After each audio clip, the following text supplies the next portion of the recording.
فاكرين يوم النتيجة؟ اليوم لما الراجل وقف مصدوم، لما مراته قالت له ما تبصش انا هشوفها، انا بخاف من عينيك وبخاف من الحسد. في اللحظة دي احنا وعدناكم ان الحكاية دي مش موقف فردي، وانها هترجع تاني في سلسلة كاملة عن الانا في العلاقات. النهاردة بنوفي الوعد ده. في الجزء الاول اتكلمنا عن الانا، ازاي بتتولد جوانا من صغرنا، تمام، وازاي بتبقى قناع بنلبسه اوقات حتى من غير ما تحس. يعني انت في قناع كده بتتلبسه بالانا وانت مش واخد بالك اساسا.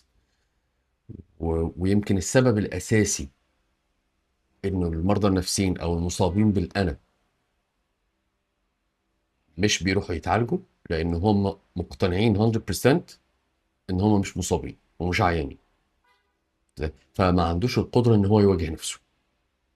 طيب، عرضنا وقتها إن في 4 أقنعة عامة، تمام، للأنا، اللي هي الحماية والتضحية والصح الاجتماعي والصبر. النهارده هنكمل الحكاية، بس المكان المرة دي مختلف. مش في بيت الطفولة اللي الولد عاش فيه، لا، ده في بيت جديد هو لسه رايحه. الراجل لسه جديد بيتجوز جديد، وفرح وعريس وعروسة، و- ولسه اتنين بيتعودوا على بعض في الجديد. هنشوف بقى ازاي الأقنعة ال4 دول بمسمياتها العلمية الدقيقة شغالة حتى بعد ما الولد ده كبر وبقى هو نفسه الزوج. احنا دلوقتي نسينا بقى قصة الأب والأم الكبار دول، واحنا دلوقتي بنتكلم على أولادهم. يعني في أوقات دايما سؤال كده بتلاقي بيجر في دماغك، يعني هما ليه ناس بيكون عندهم قصة حب كده وبيرتبطوا ببعض وبيبنوا بيت، وبعد كده فجأة خلاص هم عايزين يتطلقوا؟ والمشكلة ان انت لو، وهنا احنا بنتكلم على الجوازات الحديثة تحديدا، يعني مش الجوازات القديمة. يعني ناس لما متجوزين اول 6 اشهر واول سنة، خدوا بالكم من نقطة برضو، يعني بوينت اسايد كده، انه اعلى نسبة طلاق بتحصل في اول سنتين. وريسنتلي بقى في نسبة تقريبا تاني نسبة ليها. يعني انا هجيب لكم statistics عليها المرة الجاية، بس تاني نسبة واضح ان هي من بعد 45 سنة. ودي ليها اسباب تانية هنتكلم فيها بعدين يعني. بس احنا دلوقتي في السن، احنا بنتكلم في اول سنتين جواز. هي ما لحقتش تتعود عليك ولا انت لحقت تتعود عليها، واتخانقتوا عشان طبق صحون، اتخانقتوا عشان هدوم، اتخانقتوا عشان مش عارف ايه، وهوب انتهت بالطلاق. في العلم يقول لك هو الموضوع ملوش علاقه بالخناقه ذاتها، تمام، هو الموضوع له علاقه بالانا. وهنا المقصود بيها ايه؟ ان الانا الداخليه اللي جوه البني ادم، اللي برضو، يعني عشان بس ايه، في ناس بتاخد الكلام ان الانا هنا مقصود بيها ان انا مغرور وحاسس بنفسي. يا جماعه، الانا مرض نسبه 90%، انت اصلا مش حاسس ان انت مصاب. حلو كده، عشان بس الناس بتاخد الكلام ان هي فاهمه هي عندها ايه. فهي اوتوماتيك الانا دي بتشعر بالتهديد، وبالتالي بتحط ديفense ميكانيزم. طب هو حقيقه هي الانا دي اساسا انت حاسس بيها؟ لا. حاسس بالديفense ميكانيزم اللي مخك بيمارسه برضه؟ لا. تمام، هو رياكت طبيعي جدا جدا جدا، انت ما بتحسش بيه. وهنا الانا بتتدخل وبتخلي الزوج او الزوجه يتعاملوا مع الموضوع كانه اختلاف في الراي. بس هو مش اختلاف في الراي ولا حاجه. هو الانا اللي داخليه اللي عندك شعرت بتهديد وجودي للبيس اللي هي عايشه جواه، فبتبتدي تتصرف على هذا الاساس. دكتور اسمه ابراهام تايسر كان ليه نظريه اسمها سيلف ايفالويشن مينتيننس موديل. النظريه بتاع دكتور ابراهام دي نظريه غريبه شويه، لان هي الانا بتقيم نفسها من خلال نظره شريك حياتها ليها. يعني اقولها لك ازاي؟ يعني لو شريك حياتك ده مبسوط منك، فانت بتبقى راضي عن نفسك جدا. لو شريك حياتك متضايق منك، فانت بتبقى متضايق من نفسك. بالعربي كده، انت معتبر شريك حياتك ده مرايه انت بتبص لها، انعكاس ليك. خد بالك ان ده بلا وعي، ده بلا وعي. فانت عمال تبص في المرايه كده، ولو هو راضي عنك يبقى انت تمام، لو هو مش راضي عنك يبقى انت مش تمام. طب مين اللي بيحدد الكلام ده؟ الانا، اللي هي النفس الداخليه اللي انت اصلا مش حاسس بيها. دي نقطه تانية مهمه جدا تحط تحتيها 100 خط. فلما شريك حياتك يجي يقول لك ملاحظه ما، الانا هنا ما بتعتبرهاش ملاحظه. يعني الانا هنا بتعتبرها ايه بقى؟ كمعركه خطر، فاهم؟ وهنا في مشكله وفي حاجه لازم توقف.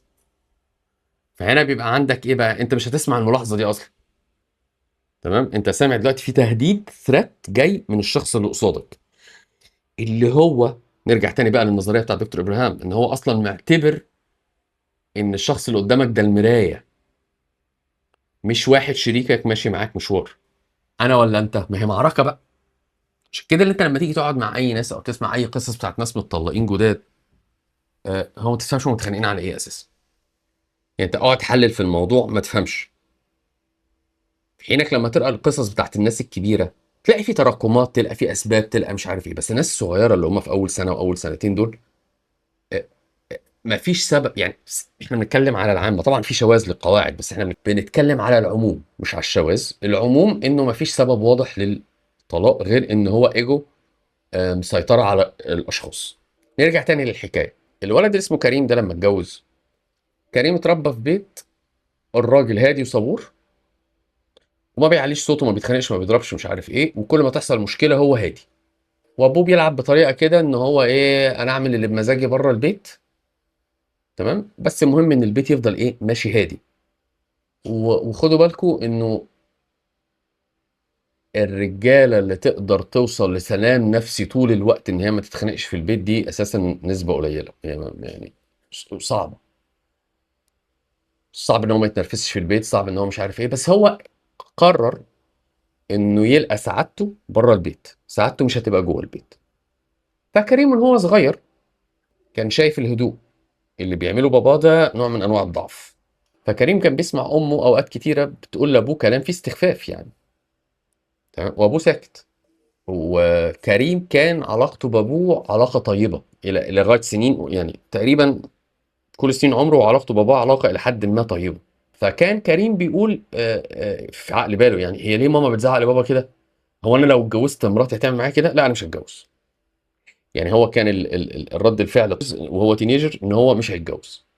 وبرضه انتوا هتلقوا انه لو انتوا شغلانتكم ليها علاقه ان انتوا تتعاملوا مع شباب، هتلقى جيل كبير جدا من الشباب هو رافض فكره الجواز من اصله.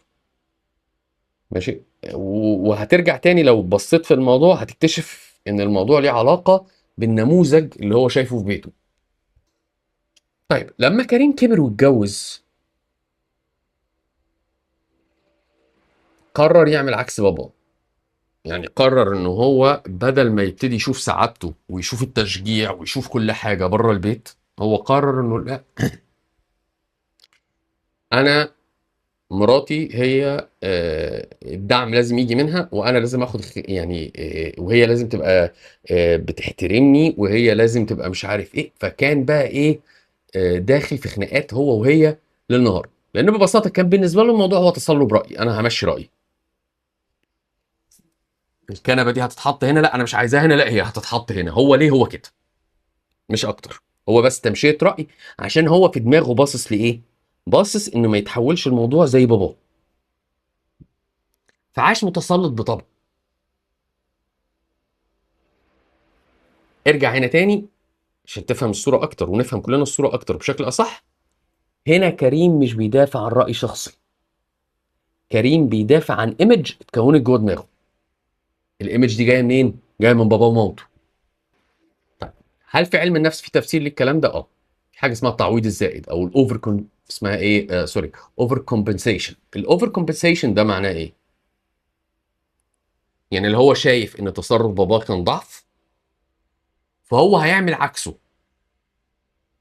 ركزوا بس في الكلام، لان هو هنا مش قصده ان هو يبقى قوي، هو كل ما هنالك ان هو يعكس التصرف اللي ما كانش عاجبه، حتى لو هو مش مدرك 100% هو ايه التصرف. قيس بقى ده على كل حاجه، يعني هي مش لازم الموقف ده تحديدا يعني، بس احنا واخدين الراجل ده كمثال. المشكله بقى كمان ان هي ايه، مراته ما شافتوش كزوج بيخنق، قصدي زوج قوي، لا هي شافته زوج متحكم وبيحاول يخنقها. نرجع بقى، خد القصه دي كده كلها وروح اسالها ايه دكتور نفسي، هو ايه التحليل النفسي للكلام ده. طيب عشان نبقى دقيقين، انا هقرا لكم التحليل النفسي اللي حللته الدكتوره لما بعت لها الكيس، وقالت ايه كالاتي: الانا في العلاقات الزوجيه بتلبس 4 اقنعه اساسيه، تمام، كل قناع له اسم علمي ووراه بحث، تمام. طب القناع الاول هو جدار الصمت العقابي، وبيقول دكتور جون جوتمان مؤسس معهد جوتمان للعلاقات الزوجيه وواحد من اشهر الباحثين في العالم في موضوع الطلاق اكتشاف حاجه اسمها ستون وولينج او الجدار العازل، وهو احدى الطرفين ينسحب تماما من الحوار، يعني يقفل يسكت كده خلاص، ولا الهوا، حيطه عايشه. تمام. وهنا جوتمان بيقول ايه، ان تقدر تتنبأ ان في الحالات دي ان الطلاق، نسبه الطلاق تتخطى 90%. يعني اي واحد من الزوجين، الست او الراجل، دخل في مرحله ستون كولد دي، تعرف الستون وولينج، تعرف ان هو ستون كولد ده مصارع، اسف ستون وولينج ده ماشي، فده معناه ان هو ايه، خلاص غالبا هيتطلقوا. طيب ايه الخطير في كده؟ هي بتقول ان الانا بتاخد شكل السيطره مش بالكلام. يعني انا دلوقتي هبتدي اسيطر عليك مش بالكلام، انا هسيطر عليك بحرمان التاني من التجاوب العاطفي، يعني هتحرم شريكك من التجاوب العاطفي. انت بتحاول تعاقب الطرف التاني بطريقه آه انك تثبت له that you don't care، انت مش مهتم، فانت بتعاقبه بهذه الطريقه. مش يبقى القناع الاولاني هو مين؟ هو الستون وولينج، انه خلاص يبتدي الشريك يحط نفسه، يعني يعمل نفسه بارد من الاخر. ماشي، بارد، ما بيسمعش، ما بيحسش، ما بيشوفش. وزي ما قلنا على كلامهم 90% من الحالات دي طلاق. طب الحاله الثانيه او القناع الثاني هو الاستغناء المفرط. طيب ده ايه هو الاستغناء المفرط ده بقى؟ بيقول لك ان النمط ده جاي من نظريه التعلق لجون بولبي وماري انشورث، ومعروف باسم النمط الرافض او التجنبي. يعني انا خلاص هبتدي ارفضك وهتجنبك. طيب اللي اتربى في بيئه، بص بقى الكلام، اللي اتربى في بيئه فيها سيطره او صراع سلطه، يعني صراع مين الاقوى في البيت، بيطور بتاعته الانا بتاعته بتتطور عشان ما يتحطش في موقف ضعف ده تاني. فيعمل ايه اوتوماتيك؟ يروح يقول لمراته، او مراته تقول لجوزها انا مش محتاجاك، انا مش فارق لي، انا مش عايزاك، انا ما هعرف اعيش من غيرك، او انا هعرف اعيش من غيرك، وانا هعرف اتصرف، وانا هعرف اعمل. ده برضو قناع تاني مهم جدا، لانه ده برضو جدار حمايه، يعني ده برضو حيله دفاعيه مخك بيعملها. وعشان بس تفهموا يعني اثر الحاله الدفاعيه اللي المخ بيعملها والعقل الباطن بيعملها، وهديك مثال بسيط جدا تقدر تشوفه انت يمكن في كل الجنريشن بتاع الايام دي. يعني كل الجنريشن اللي عندهم 15 16 17 لغايه بتهيألي 24 25، اللي هم جيل السوشيال ميديا يعني، او جيل التيك توك وخلافه، اللي هم قدروا يوصلوا للمعلومه بسهوله. الجيل ده كله عنده مشكله ايجو. طب ايه مشكله الايجو دي؟ مضايقاه في ايه، او مضايقانا احنا في ايه؟ يعني حتى تلاقي اصحاب الشغل دايما بيمشوا بيرفدوا ناس من الجيل ده كتير. ليه؟ لان هو بيقول لك ان الجيل ده ما بيتعلمش. يعني انت مهما تحاول تنصح فيه ما بيتعلمش. هو الولد شايف ان هو فاهم، بس هو حقيقة مش فاهم. طيب ايه مشكلة ان هو يبقى فاهم؟ مشكلة ان هو يبقى فاهم ان هي بتقفل عنده اوتوماتيك من غير لا وعي عنده. مخه بيقف عن تقبل المعلومات الجديدة، وبالتالي ما يفهمش، فيروح صاحب الشغل ممشي.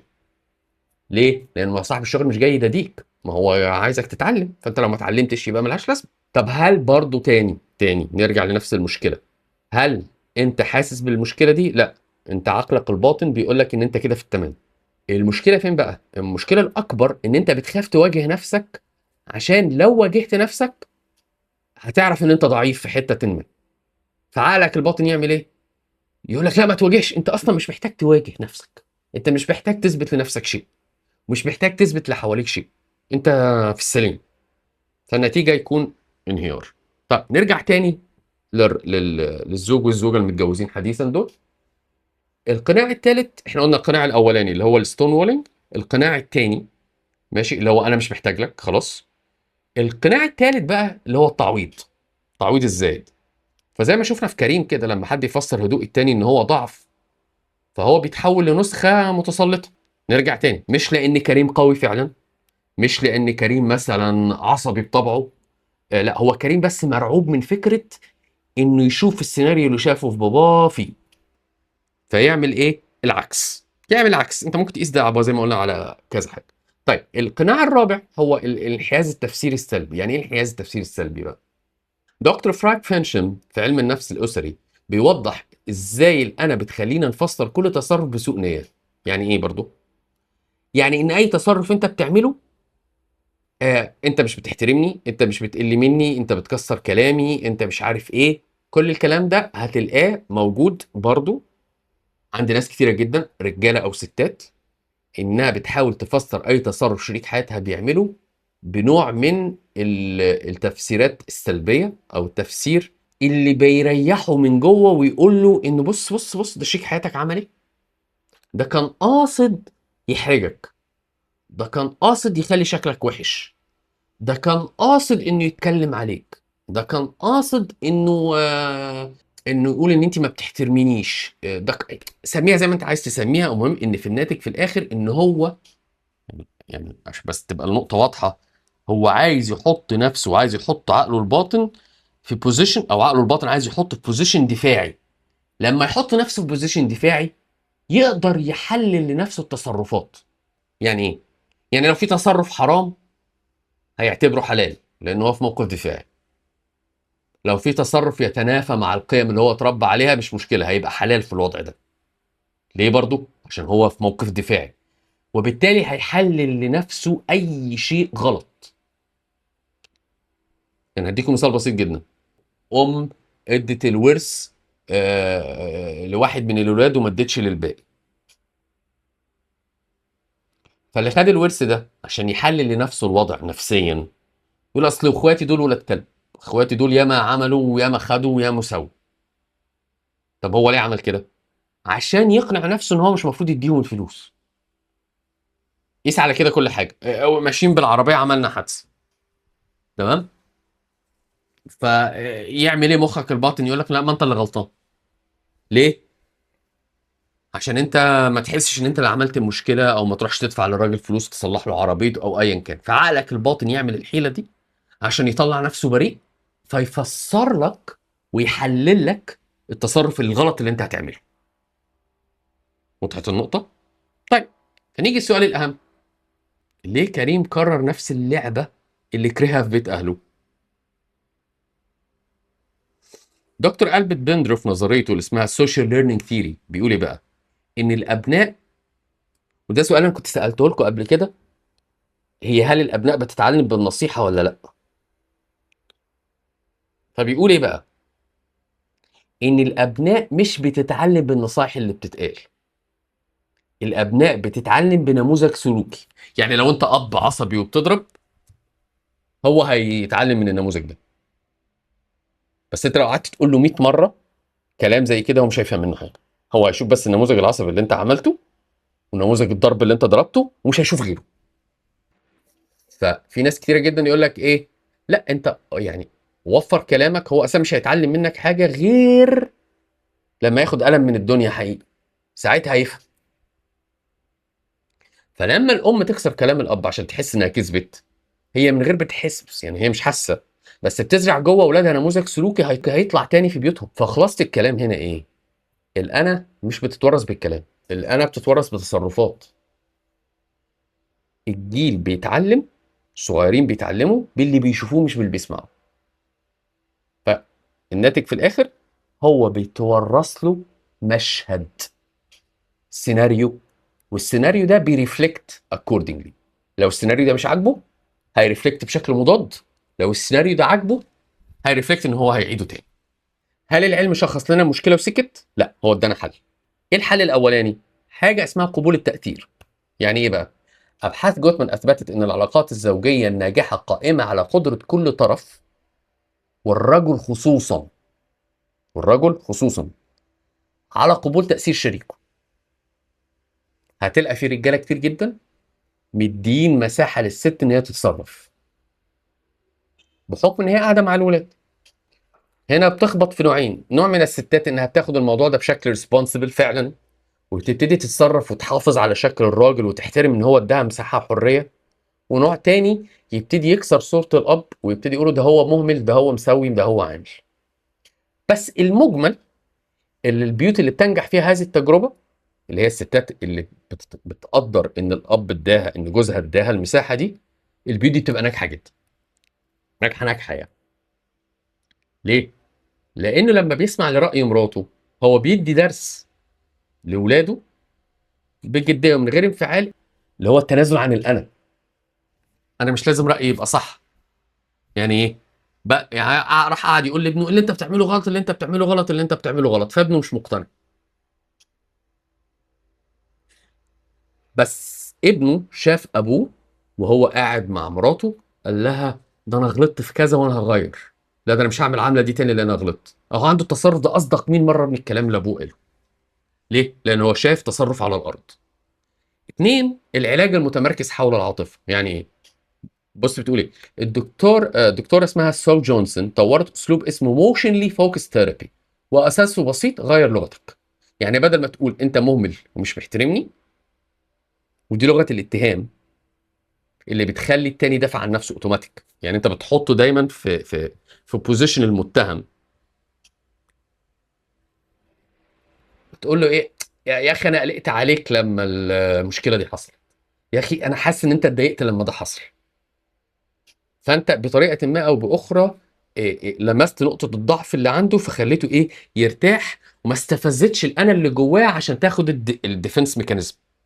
يعني انتوا دايما فكروا في الموضوع ازاي، ان انت مش عايز تحط اللي قدامك في وضع دفاعي. حتى كان بيقول لك ايه، بيقول لك اصل انت زنقته في الحيطه. طب ما هو هيعمل ايه؟ ما انت زنقته في الحيطه وهيدافع عن نفسه، هو ما عندوش حد. انت ابتديت تحطه في وضع ان انت بتهاجمه، حتى لو انت مش بتهاجمه بس نفسه حاسس ان هو بيتهاجم، فخدت وضع الدفاع. يعني من الاخر كده ايه بيسموها السيلف جارد، يعني لا لا، نزل الدرع بتاع الدفاع ده، انا مش جاي احاربك، انا جاي افهمك حاجه. أه. بس يمكن المشكله دي هتلاقيها في المجتمع الشرقي اكتر شويه، وبالمناسبه في المجتمع المصري كمان اكتر. انا كل مره بتفرج والله على فيديو، ما اعرفش حته كده يعني بره كنت بتفرج على فيديو بتاع ولد مصري عايش في امريكا، فكان بيحكي ايه، يقول ان احنا كمجتمع غريبين جدا، دايما اوريدي حاطين اللوم على الطرف تاني. يعني مثلا انا وقعت الطبق، فما اقولش انا وقعت الطبق، اقول الطبق وقع. يعني هو انا اوريدي من الاول حضرت نفسي منتلي، ماشي، ان الطبق وقع مع نفسه، بس انا ما وقعتوش، انا ما جيتش جنبه، هو وقع. ماشي، الميه اتدلقت، ماشي، الكرسي اتكسر، اللابتوب باظ، التليفون شاشته اتكسرت، بس ما بقولش انا عملت كده. يعني انا وقعت الطبق، انا كسرت الكرسي، انا كسرت التليفون. الحقيقه هو الراجل ده عنده حق، ده هو شاب صغير كده بس ليه فعلا والله يا انت بتتكلم صح، كلام يمين. فعلا احنا اتربينا ما بنلومش نفسنا ابدا، احنا بنلوم اي حاجه غير احنا نلوم نفسنا. انت ممكن تنزل تلوم قطه ماشيه في الشارع، ده انت السبب اللي مش عارف ايه، ولا انك تلوم نفسك ان انت غلطت. فيا جماعه ربنا خلقنا خطائين، وخير الخطائين التوابين. اعترف بغلطك وتوب تتحسن. هتفضل واقف ان انت ما بتغلطش، مش هتطلع لقدام، هو نفس السيناريو هتفضل اللي صاحبي تعيش بيه. اشوفكم على خير.